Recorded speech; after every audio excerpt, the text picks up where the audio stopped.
kind of trying to think about how I can make change in those ways. And yeah, that's been, I think, what has helped for me. No, and neurobiologically, it makes a lot of sense because you're getting incremental hits of dopamine, right? Like if you have a long-term goal, there's like dopamine deprivation that works in your favor as well. But at the end of the day, when you're having this kind of discussion around perseverance in a sector like culture change in education systems, focusing on, I would even say that it's not even process or outcome. Like those are outcomes. Like those are small, those are just incremental outcomes, right?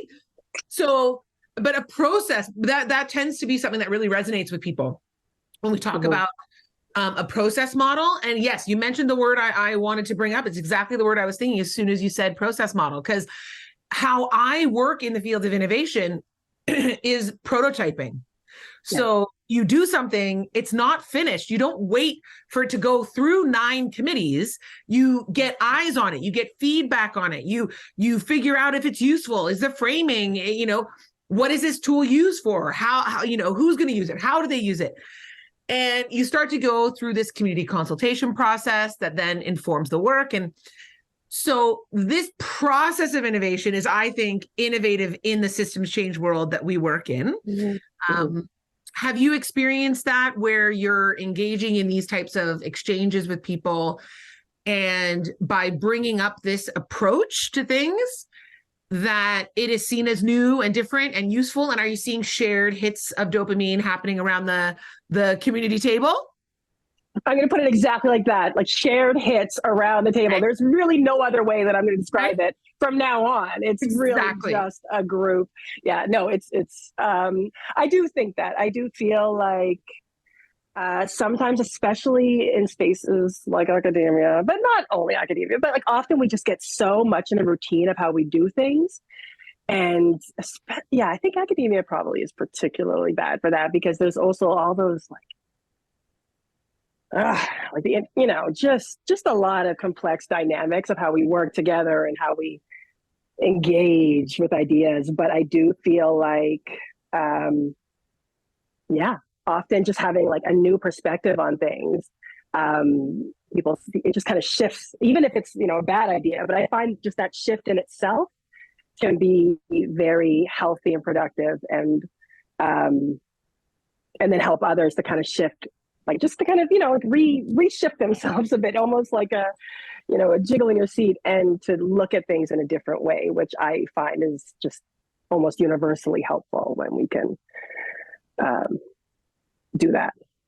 Yeah, and I've had it done for me. I there's yourself, there's multiple other people, colleagues that we work with, and those I've encountered over my professional career that just have this ability to, whether or not they actually understand the box within which we are all operating in, this kind of communal acceptance of the box that we are all operating in, whether they understand it or not, they challenge it.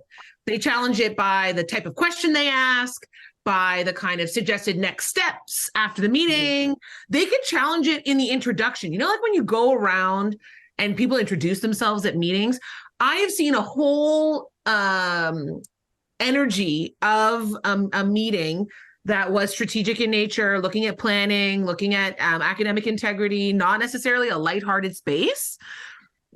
But the manner in which somebody introduced themselves broke the confinement that we were all, unbeknownst to a lot of us, experiencing in that moment, right? So definitely having that kind of process model approach. Let's pull on that thread of innovation for a second. And talk a little bit more about what in the teaching and learning space. Now, you can take this any way you want, Shani. You can go in terms of the work that you're doing with the demographics that you work with. It could be something, I know you're a mother and you have children in school. It could be something about school that they're experiencing. But when you think of what innovation looks like or sounds like in education these days, what are the things that pop in mind for you? No wrong answer. I mean, I feel like the space that we're in right now is just popping with innovation. It's it's everywhere. I mean, as I mentioned, the things that I'm most interested in are the ones that are more process-based and less flashy, but I feel like we're seeing just so many areas of thought and of creativity that I don't know if it's because I haven't been, in this space in such a condensed way throughout my career, but it's really exciting. I mean, movements like ungrading and a lot of the stuff that's been happening, particularly where we work and elsewhere around decolonization and DEDI work, I feel like it's just that in itself, there's a lot of things around this space right now that are challenging, but I feel like innovation is not one of them. I feel like there's so many new avenues for growth and for learning and for collaboration. Yeah, I don't know. I mean, do we want to talk about specific examples or? Well, I think there's an underlying tenet there and a word that comes to mind, which is really close to my heart. And one of the things that that seems to be at the heart of all of my work and my life, which is the human element. And it's crazy ironic to me that I hope I'm using the word irony in the correct way. That I wouldn't know. I hope so. Ever since I wouldn't know either. I would use words wrong all the time. Do you remember the what's the point of a PhD if we can't? Oh man, I know. They're going to be like, we're just two doctors having a conversation inappropriately using the word irony. It is what it is. The only reason I got a PhD, so I could use words wrongly all the time, which I'm going to do anyway, but this way it gives it a little more credence. So exactly, right? I feel like you should use it that way.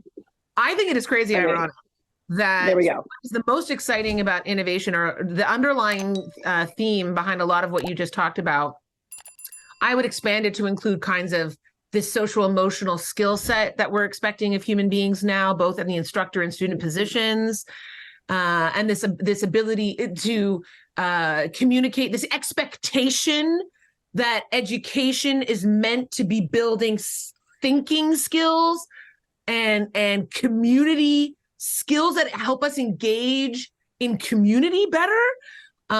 Which for some reason got completely lost. It wasn't lost at the origins of education. If we look back at, a lot of cultural origins, I mean, way back, ancestral cultural origins of education, which is a lot of oral tradition, storytelling. For what purpose, right? Anyway, but it is crazy ironic that this kind of shift back towards the human is happening in one of the most automated times in our existence. Yeah, I think that's one of both the scary for a lot of people, scary for me too. I mean, if you're not scared, I think I'm scared for you. But I think it's a scary time, but it's also, that's one of the exciting things I feel about, this very specific time right now in the direction we're going, that when we think about, I'm sure eventually you'll ask me something about AI and technology, so I'm just going to jump the gun on you. But when we think about there are a lot of things that AI is going to force us, a lot of reckonings, and they're going to be very challenging ones, very, very challenging things to think through. But one thing that I know I am excited about is that it is forcing us to rethink our learning outcomes. What is the purpose of all of this? I think even before we knew that AI was writing papers, I've always felt, the way we've been doing assessment, that's one of the things where my passion for teaching is really just because I have no passion for grading the way we do it now. Reading papers is a challenge. You don't know who wrote the paper even before AI was involved. And so I think what this is forcing us is to rethink, what is the purpose of education? What do we want students to get out of it? Is it to regurgitate information, to memorize information, to produce a paper? And I say produce, it doesn't necessarily mean write a paper, right? So I am excited by that has, I think, accelerated somewhere we were going to get anyway, when it comes to thinking about the point of all of this, what we're, why we're here, what we're trying to teach, what's important that we want students, learners to get out of the higher ed experience. And if we want to get with business language, it's like the value proposition of higher education, right? Like, what is the value proposition of higher education? And I think you're right. I think it's been shifting for a while now. But as a fellow self-proclaimed assessment geek, and whose master's thesis and doctoral work was all focused on assessment practices, I could not agree more that the definitions and measures of success are everything. And I always talk with people about, we have them, we're doing it all the time in our daily lives. You have success criteria, you are measuring against success criteria, you have indicators of success. If my romantic partner does the dishes before I go to sleep, is the bed made when I wake up? Like, did I make the bed? Am I successful? Am I a good person? Did he do the dishes? Is he a good person? Are we successful? The answer is no. No, he did not do the dishes and he is not a good person. I feel like we should put that to bed right now in case there's any ambiguities. No. And so these are the things. And then quality of life, the quality of my personal life and my relationships is affected and evolves based on my expectations in this area, right? We always talk about expectations. That's a success criteria. What is your definition and what are your definitions and measures of success? So in an educational environment, I couldn't agree with you more that focusing on that. And I love that AI, I mean, I am in love with the fact that AI is pulled on this thread. It's great. I'm already regretting it though, because I don't know, what other insights I can offer. No, it's amazing. Don't ask me the future. But this is my question to you is knock-on effect, because every time, so it's like, okay, great, this is amazing. AI is showing us that we need to redefine our measures of success, what success is and how we define it. Great. We have 500 students in a large enrollment first-year class. How do we square that circle, Shani? What do we do? The structural system. Solve it. You got to solve it. Here's where my regret came from. I have to tell you. This is the exact question. So this morning, I'm in the car, and I just dropped off my daughter. My son's in the car with me, and we hear on the radio something about 65%. So students who start learning this year, 65% of them. What was this? We don't know. 65% of them will do jobs that don't yet exist. And so this is the reason why I had the regret when immediately wading into this, because my son was like, what does that mean? I'm like, it means they'll do jobs that don't exist. Like, what jobs? Like, I don't know, because they don't exist yet. And he engaged with that. He was like, no, but give me an example. But I'm like, I would if I could, but the jobs don't exist. So I don't even know if they existed, I'd have examples. I could give a general sense, but I'm like, kid, I don't know what to tell you. I'm not holding anything back from you. And I think he thought, because I work at a university, you must know. And I'm like, I really don't. And it was interesting because I was processing that, and I noticed his personality and structure is very interesting, where he's actually quite adventurous. He loves creativity and questions and new stuff, but then he's also very structured and he likes answers. And I noticed in looking, the reflection that's a lot like me, that's kind of that feeling I had when we went into this. I'm like, I'm so excited by the possibilities, but also very unsettling to not know.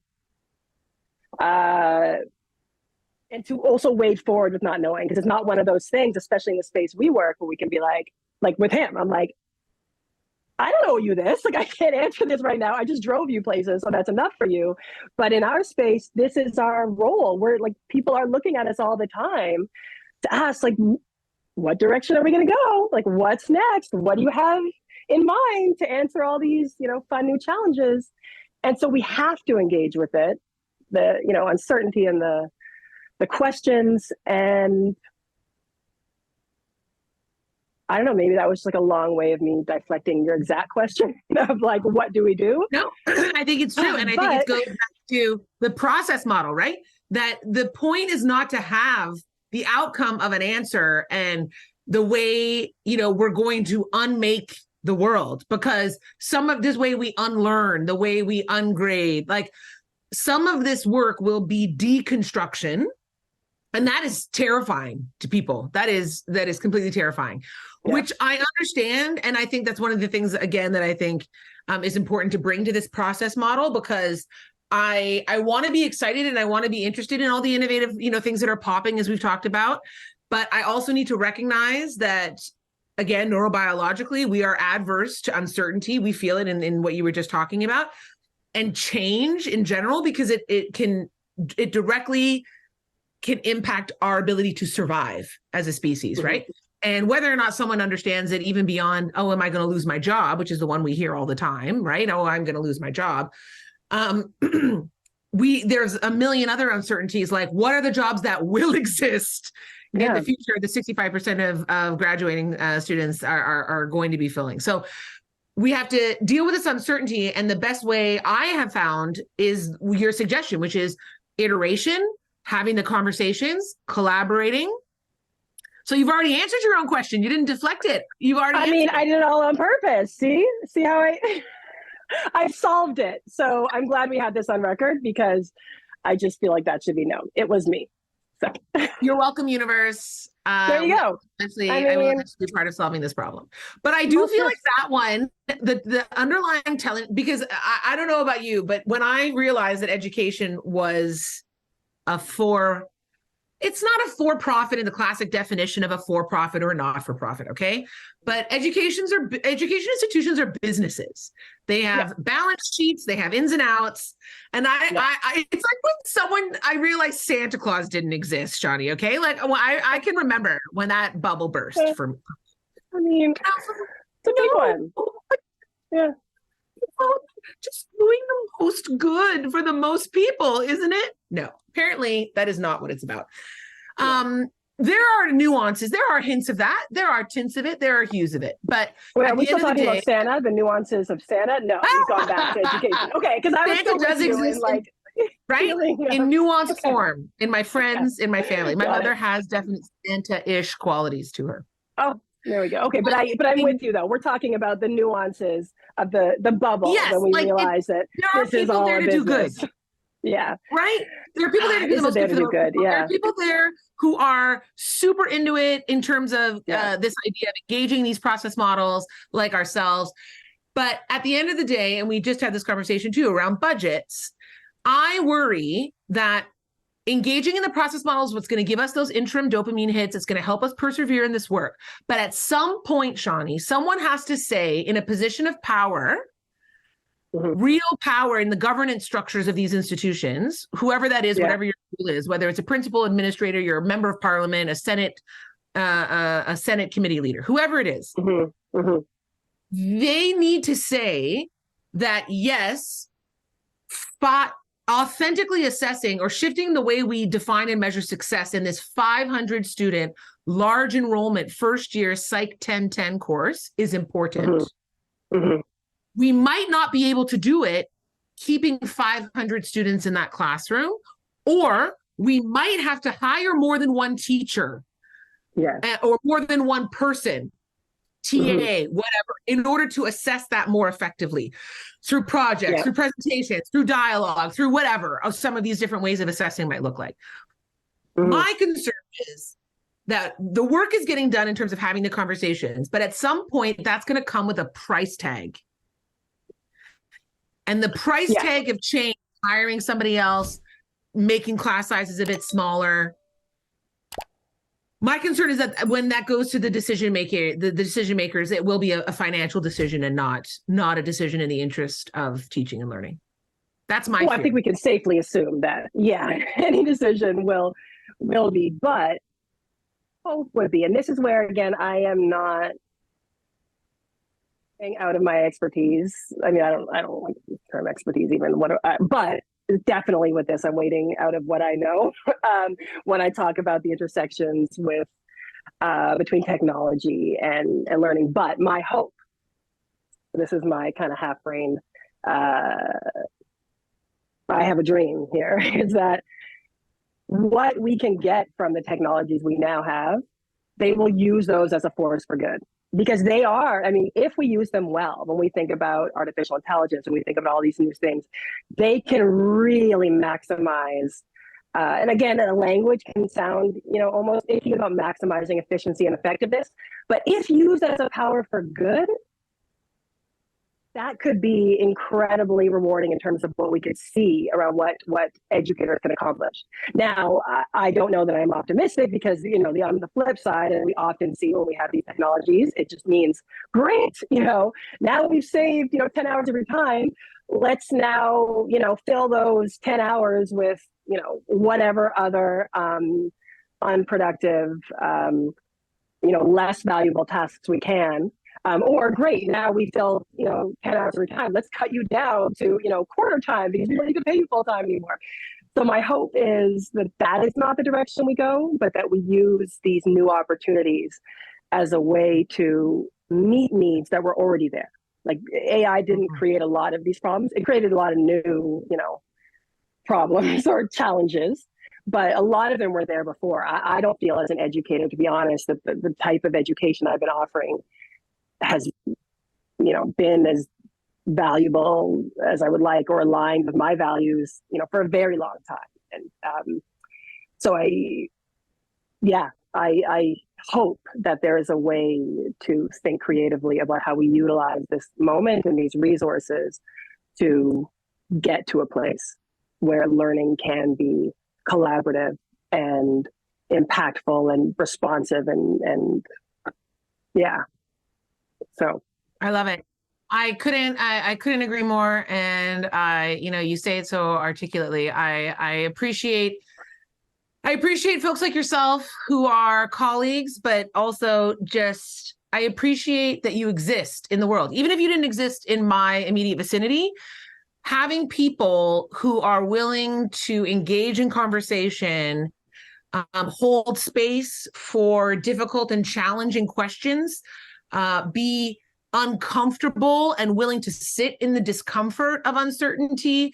These are all human traits that talking about the kinds of skill sets that I'm really trying to be part of, instilling and embedding in this new version, or this, however the unmaking of higher education happens, like the remaking, the revolution, the education revolution. A lot of these are skills based for me.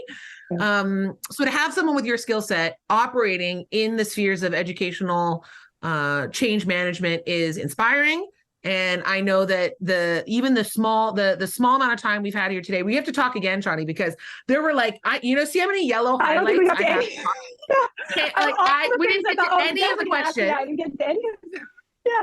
I told you it was going to be super organic. Here I am. I'm sorry. I have 9 timestamps of sound bites and 90 million yellow highlights that I still have to ask you. So I'm going to have you back on, but the insights that you shared today are incredibly valuable. I thank you for sharing your hopes and your fears. I think you are not alone in having them. And as we said earlier, I think it's about engaging in the process. So if you're listening, we're here, you're not alone, and just keep being part of those conversations and those dialogues, and we'll keep marching forward. Thank you, Michelle. Thank you for creating these spaces and all the other spaces that you have created for these conversations. I think it's really important. And this is great to be a part of, this particular space. This was not, as I told you, I'm not a huge fan of the internet when it comes to conversation, but this, you made, you shifted me. I may be open to, the internet in other ways of conversation. So you opened my mind. This was great. Excellent. Thank you so much for being here, Shani. All right. Thanks, Michelle. Bye. Sounds good, right? Super easy. I wasn't sure if I should leave. I'm like, is she expecting me to? Oh no, I just had the recording. But I do have one other. I have one other meeting I have to go to. But I told you it was super fun, right? It's just natural. Right. I mean, with you, that's why I didn't ask you anything I wanted to ask you. It's crazy. Maybe the innovation question. We kind of touched on the innovation question. We kind of talked about technology, but no, you have to come back. What? You know why? It's because I think I also gave a very half-brained response to the innovation question. So I think I said it earlier, whatever I was thinking I would say for that. I said it earlier. So when you asked that, I'm like, oh shoot, I thought we already covered this. Oh no, I don't know. Innovation. I don't even know if you noticed how interconnected it all is. Well, yeah, you're a great interviewer. Oh, thanks. Well, I love, we've talked about it. I just think having these when I was thinking about branding and stuff, this is the only thing that doesn't make me nauseous. Like, I want to do this anyways. Like, I want to have conversations with people like yourself. I want to share them. I think it's important to have different voices out in the world, and just having conversations like this. Who knows what kind of conversation it sparks with a person in their community somewhere, you know? So thank you for being open to it. I really, really appreciate it. And now that you're desensitized to it, hopefully next year I can get you back. There we go. All right. Well, no, I think it was fun. I'd do it. All right. The Education Revolution podcast is produced in-house by community members. And I'm your host, Dr. Michelle Sangera. Thank you for listening to this week's episode. And don't forget to subscribe to my YouTube channel and head over to my website to opt in for my newsletter for more ways to connect with some of these big ideas.